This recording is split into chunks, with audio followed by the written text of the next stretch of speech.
गरुड़ पुराण हिंदू धर्म के महत्वपूर्ण पुराणों में से एक है, जिसे भगवान विष्णु के वाहन गरुड़ जी द्वारा बताया गया है।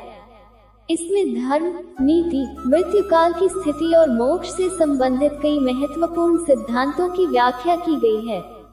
गरुड़ पुराण की एक प्रसिद्ध कथा है जो मनुष्य के भाग्य और कर्म के संबंध को दर्शाती है।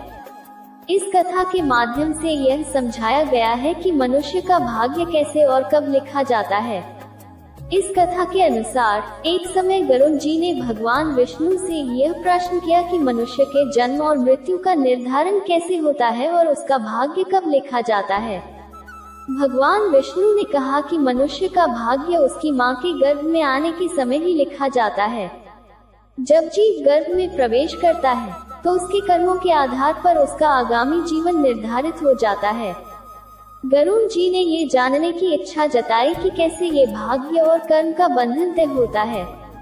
भगवान विष्णु ने बताया कि मनुष्य के पिछले जन्मों के कर्मों का संचय उसे इस जीवन में जो कुछ भी प्राप्त होता है उसका आधार बनता है।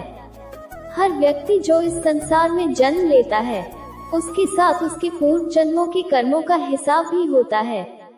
इसी आधार पर उसका नया भाग्य लिखा जाता है। गर्भ की अवस्था और भाग्य का लेखा। भगवान विष्णु ने गरुड़ जी को ये भी बताया कि जब जीव गर्भ में आता है तो गर्भ के अंदर एक निश्चित समय पर उसके भाग्य का लेखा तैयार होता है। गर्भ के चौथे या पांचवें महीने में जब गर्भस्थ शिशु का मस्तिष्क और उसकी चेतना विकसित होती है तो उस समय ब्रह्मा जी उसके माथे पर उसका भाग्य लिखते हैं। इस समय उसके पिछले कर्मों का हिसाब लगाया जाता है और उसके अनुसार उसके जीवन की घटनाओं को तय किया जाता है।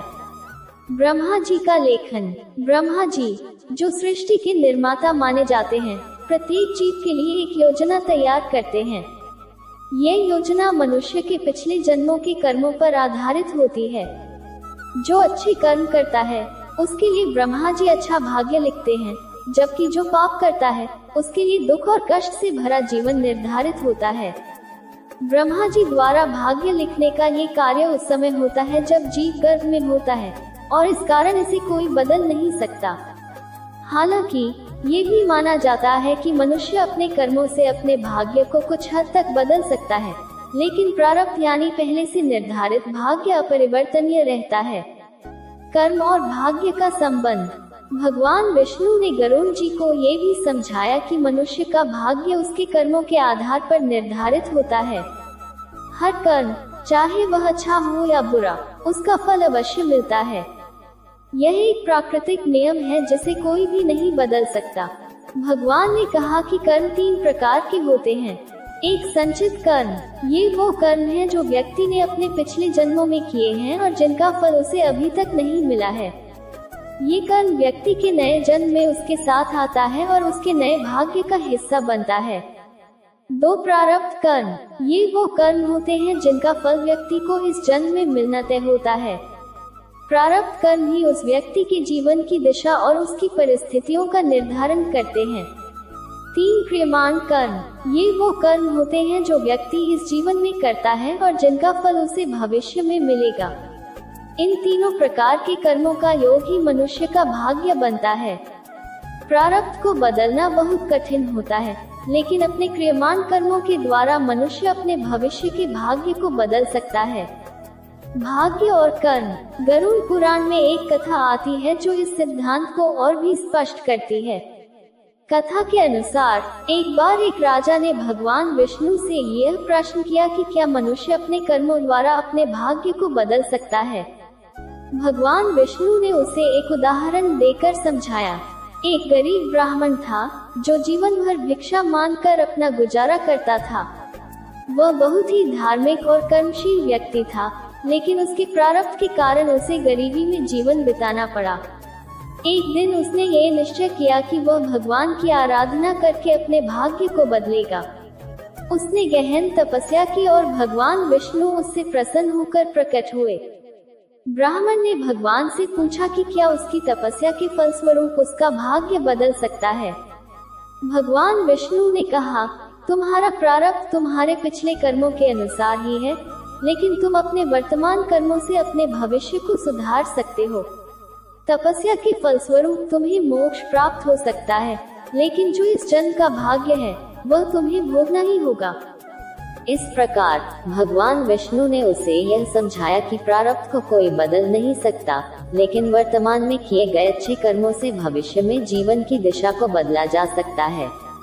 कर्मफल की अवधारणा हिंदू धर्म में अत्यधिक महत्वपूर्ण है। गरुड़ पुराण में इसे विस्तार से समझाया गया है। हर व्यक्ति जो भी कर्म करता है उसका फल उसे अवश्य मिलता है। अगर वह अच्छे कर्म करता है तो उसे अच्छा भाग्य मिलता है, और अगर वह बुरे कर्म करता है तो उसका भाग्य दुखमय हो जाता है। कर्मफल का सिद्धांत ये कहता है कि जीवन में जो भी घटनाएं घटित होती हैं वे संयोगवश नहीं होती, बल्कि वे हमारे अपने कर्मों का परिणाम होती हैं।